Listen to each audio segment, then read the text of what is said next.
वे योगियों को भी कठिनता से मिलने वाला नित्य वैकुंठ धाम प्राप्त करता है। यानी स्वर्ग तो जल्दी मिल जाता है, स्वर्ग कोई बड़ी चीज नहीं है, मगर वैकुंठ मिल जाए, वैकुंठ मोक्ष ये कठिन है। तब सूत जी ने कहा, सौनक जी, आपके हृदय में भगवत कथा के प्रति प्रेम है, अतः मैं भली भांति विचार करके संपूर्ण सिद्धांतों द्वारा श्रीमद् भागवत शास्त्र का उपदेश दिया। यानी हमारे सामने काल जो होता है ना, हमेशा खड़ा रहता है, तो हमें मालूम नहीं है कि कब डसेगा, और डसेगा तो जरूर।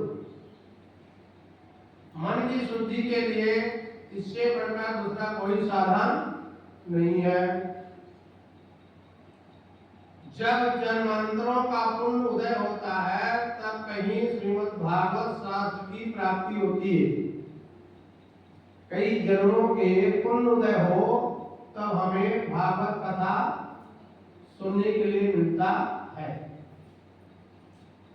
जिस समय सुखदेव जी राजा परीक्षित को कथा सुनने के लिए सभा में विराजमान हुए, उस समय देवता लोग अमृत कलश लेकर के उनके पास आए।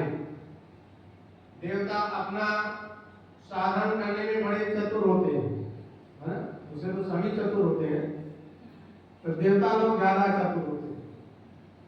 वे सब के सब सुखदेव जी को नमस्कार करके कहने लगे, सुनो, यह अमृत लेकर और अमृत लेकर के जो बदले में हमें कथा मृत का दान कीजिए।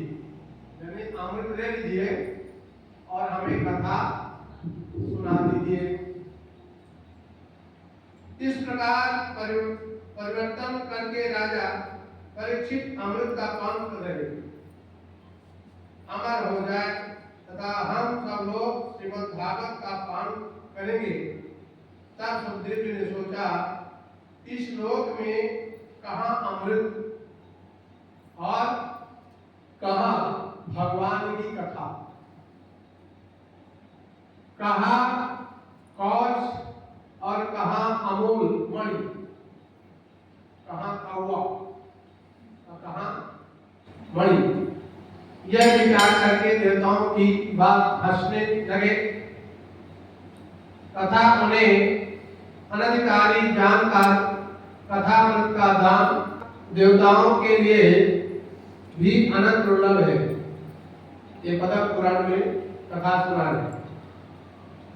केवल श्रीमद् भागवत के श्रवण से ही राजा परीक्षित को मोक्ष हुआ था, है ना? राजा परीक्षित को श्रीमद् भागवत की कथा सुनने से मोक्ष मिला था। पूर्व काल में ब्रह्मा जी को बड़ा विस्मय हुआ। उन्होंने सत्यलोक में तराजू बांधकर सब साधनों को तोला। उस समय अन्य सभी साधन हल्के पड़ गए, तराजू में तोड़ रहे। अपने गौरव के कारण श्रीमद् भागवत का ही पलड़ा सबसे भारी हुआ। एक तरफ भागवत रख दिए, एक तरफ सब रख दिए, जितना उनके पास था, तो भागवत सबसे बड़ा भारी हुआ। यह देखकर समस्त ऋषियों को बड़ा आश्चर्य हुआ। उन्होंने इस पृथ्वी श्रीमद् भागवत स्वरूप भगवत कथा को पहले ब्रह्मा जी के मुख से सुन चुके थे। ब्रह्मा जी ने नारद जी को भागवत की कथा सुनाए थे।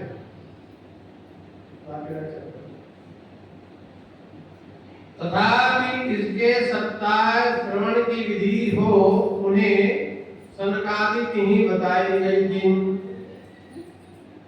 सौनक जी, अब मैं आपको भक्ति पूर्ण कथा सुनाता हूँ, जो सुखदेव जी ने मुझे अपने प्रेषित जानकर एकांत में सुनाया। यानी सुखदेव जी जो कथा सुना रहे हैं उसको सौनक जी कहते हैं कि कथा सुनो, वो भी एकांत में। एक समय की बात है, सनक सनंदन, सनक कुमार जो है, 4 भ्रमण करने के लिए। और महर्षि सत्संग के लिए विशालपुरी बद्रिकाश्रम गए। बद्रीनारायण में बहुत ठंडी पड़ती है, 6 महीने के खुलता है ना? और 6 महीने के लिए अभी अप्रैल में खुला होगा, मई में खुला, 10 मई। 10 मई को ना। बद्रिकाश्रम गए और वहां उन्होंने नारद जी को देखा। तो सनकादिक कुमारों ने पूछा, ब्राह्मण आपके मुख पर चिंता क्यों छा रही है? मुख पर थोड़ा सा उनको ऐसा लग रहा था जैसे बहुत कष्ट, चिंता में मुख कुमला जाता है।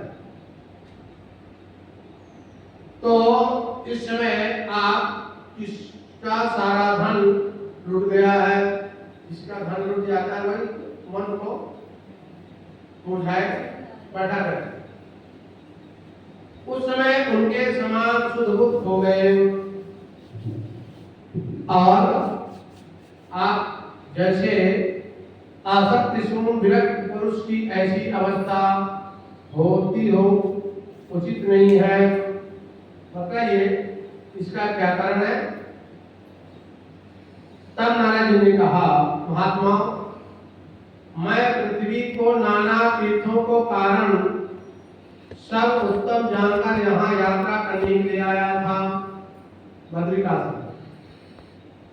और आने पर पुष्कर, प्रयाग, काशी, गोदावरी, हरिक्षेत्र, कुरुक्षेत्र, श्री राम सेतुबंध आदि तीर्थों में इधर उधर विचरता रहा।